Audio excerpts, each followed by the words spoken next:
世を照らせ無限つくよみ。নারুতো অ্যানিমেতে Madara যখন infinite সুকোমি create করে তখন দুইটা জিনিস হয়। এক, সাসকের সুসানোতে বেঁচে থাকা টিম 7 বাদে সবাই ইনফিনিট সুকোমিতে পড়ে যায়। দুই, ব্ল্যাক জেটসু মাদারাকে বিট্রে করে কাগুয়াকে রিভাইভ করে।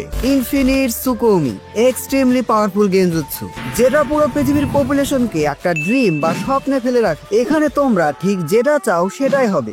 যা চাও মানে যা চাও। মাদারার থেকে রেনেগান নিয়ে তোমাদের যদি আমি ইনফিনিট সুকোমিতে ফেলে রাখি তাহলে তোমরা সারা জীবনের জন্য একটা ড্রিম ইলিউশনে ট্র্যাপ হয়ে যাবে। তোমাদের মধ্যে কেউ কেউ স্বপ্ন দেখবে যে তোমরা সেই লেভেলের বড়লোক হয়ে গেছো, বিলিয়নারদের মতো লাইফস্টাইল, হাই কনফিগারেশনের gaming PC, unlimited fast food, real life waifu, আরো কত কি। কেউ বা গ্যাংস্টার হয়ে গেছো, খুবই পাওয়ারফুল। অন্যদিকে মেয়েরা হয়তো আনলিমিটেড পার্লার অথবা আনলিমিটেড শপিং করতে থাকবে। কেউ কেউ আবার গোজো বা জিঙ্গোর মতো হাজবেন্ডও খুঁজতে পারে। যাই হোক, এক একজনের ড্রিম এক এক রকম। আমি হয়তো এক্স্যাক্টলি বলতে পারলাম না, কিন্তু কমেন্ট বক্স ফাঁকা পড়ে আছে, সেখানে তোমরা ঠিক কি কি চাও সেটা জানাতে পারো।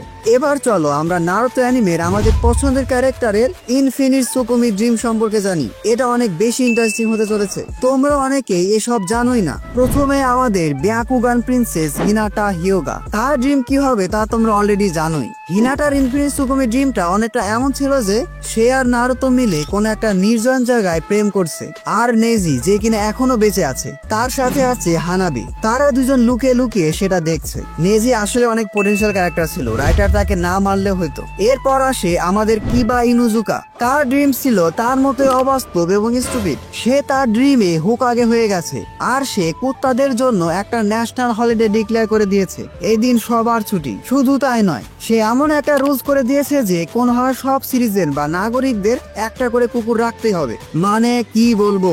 যাই হোক, এর মধ্যে শিনোর ড্রিম ছিল সে জাস্ট একটা বড় পোকা খুঁজে পাইছে আর সে সেটাতে উড়ে বেড়াচ্ছে। এছাড়াও তার একটা নাইটমেয়ার ছিল।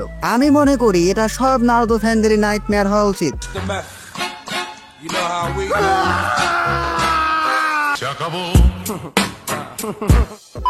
টেনটেন এই কনসেপ্টে একটু স্ক্রিন টাইম পেয়েছিল। তার কাছে সেজ অফ 6 পাথে ট্রেজার টুল ছিল, তাই সে বুঝতে পেরেছিল যে সে একটা ড্রিমের মধ্যে আছে, আর এখানে যা হচ্ছে সবই অবাস্তব। সে যেহেতু বুঝেই গিয়েছিল তাই তাকে নিয়ে আর কথা বাড়ালাম না। আমাদের চোজির ড্রিম ছিল পুরা বাঙালির মতো একদম ফ্যামিলি ম্যান। সে বিয়ে করেছে আর তার ওয়াইফ তাকে খাওয়াচ্ছে, আর তার অ্যাপেটাইট অর্থাৎ ভুঁড়ির জন্য তাকে খুবই পছন্দ করছে।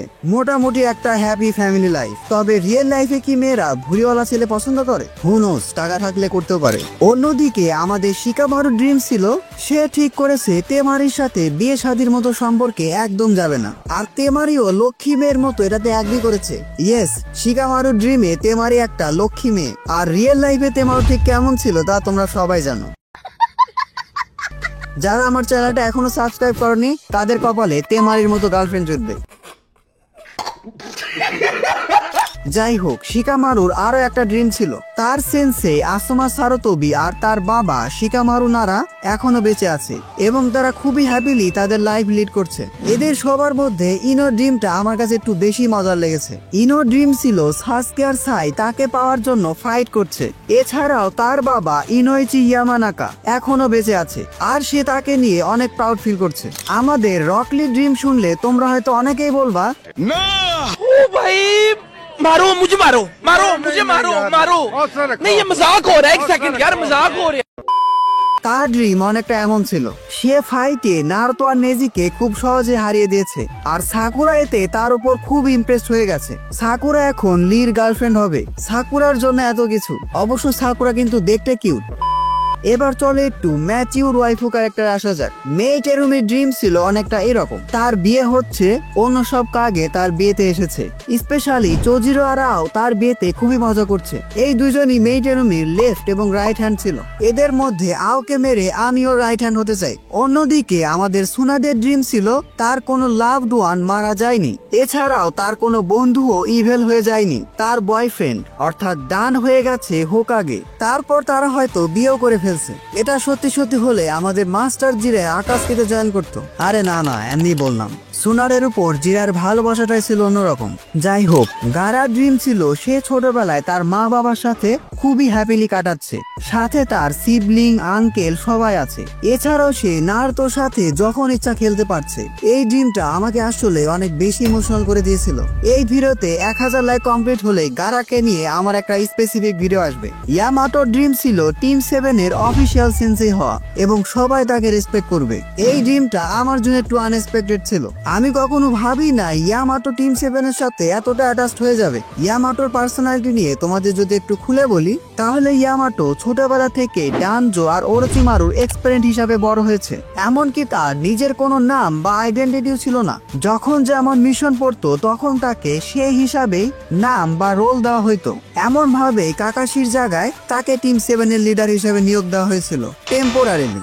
আমার মনে হয় টিম 7 এর সাথে থেকেই সে প্রথমবারের মতো ইমোশনালি কোনো কিছুতে অ্যাটাচড হয়েছিল। তা না হলে টিম 7 কে নিয়ে সে কখনো এমন ড্রিম দেখতো না। যাই হোক, আমাদের কিলার বির ড্রিম ছিল তার মতো ইন্টারেস্টিং। সে সব জিনচুরিকে একসাথে করার চেষ্টা করছে, আর তার ড্রিমে সবাই পারফেক্ট জিনচুরিকি। সব টেল বিস্টের সাথে সব জিনচুরিকি খুব ভালো সম্পর্ক, আর তারা সবাই মিলে আকাজকিদের সাথে ফাইট করছে আর তাদের হারিয়ে দিচ্ছে। কারিনের ড্রিম ছিল সে জোশের উপর প্রতিশোধ নিচ্ছে, আর সাসকে হোকাগে হয়ে তার দিকে কাইন্ডলি স্মাইল করছে। যারা জানো না তাদেরকে বলে রাখি, জাসুই হলো হিডেন ইন দা গ্রাস ভিলেজের একজন শিনবি। উজুমাকিদের হিলিং টেকনিকের জন্য সে কারিন এবং তার মাকে খুব বাজেভাবে ট্রিট করেছিল। তার জন্যই মূলত কারিনের মা মারা গিয়েছিল। মাঙ্গাতে এই দুজনের ব্যাক স্টোরিটা অনেক বেশি হার্ট টাচিং ছিল। যাই হোক, আমাদের সাইয়ের ড্রিম ছিল সে এখন নিজেকে প্রপারলি এক্সপ্রেস করতে পারছে, আর পুরো ভিলেজ তার হাসিকে পছন্দ করেছে।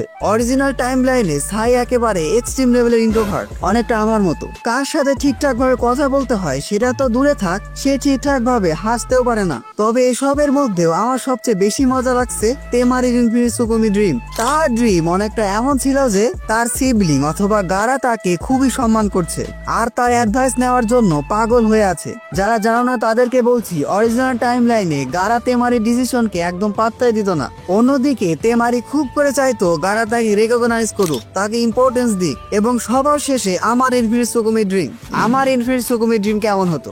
আমি হয়তো একদিন ঘুম থেকে উঠে দেখলাম আমার 1 মিলিয়ন সাবস্ক্রাইবার হয়ে গেছে। আমার সাবস্ক্রাইবাররা আমার ভিডিওতে সেই লেভেলের কমেন্ট করতেছে। পুরো অ্যানিমের যত ওয়াইফু আছে সবাই আমার জন্য পাগল হয়ে আছে। অ্যানিমে নিয়ে ভিডিও বানাতে বানাতে আমি বিলিয়নার হয়ে গেছি, আর আমার সাবস্ক্রাইবাররা যা যা চাচ্ছে আমি তাই গিভওয়ে করে দিচ্ছি। কেউ কেউ ওয়াইফু চাচ্ছে, গেমিং পিসি চাচ্ছে, আইফোন, ল্যাপটপ, মোটরসাইকেল, কার, যা চাচ্ছে সবকিছু গিভওয়ে করে দিচ্ছি। মানে তারা জাস্ট কমেন্টে লিখতেছে ভাই আমার এটা লাগবে, আর আমি ইনস্টালটা দিয়ে দিচ্ছি। भाई साहब कुछ ज्यादा नहीं हो गया ये? मतलब कुछ भी।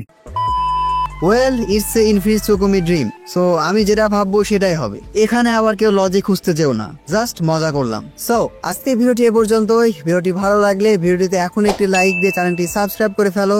Don't subscribe if you are not an anime fan. See you in next video.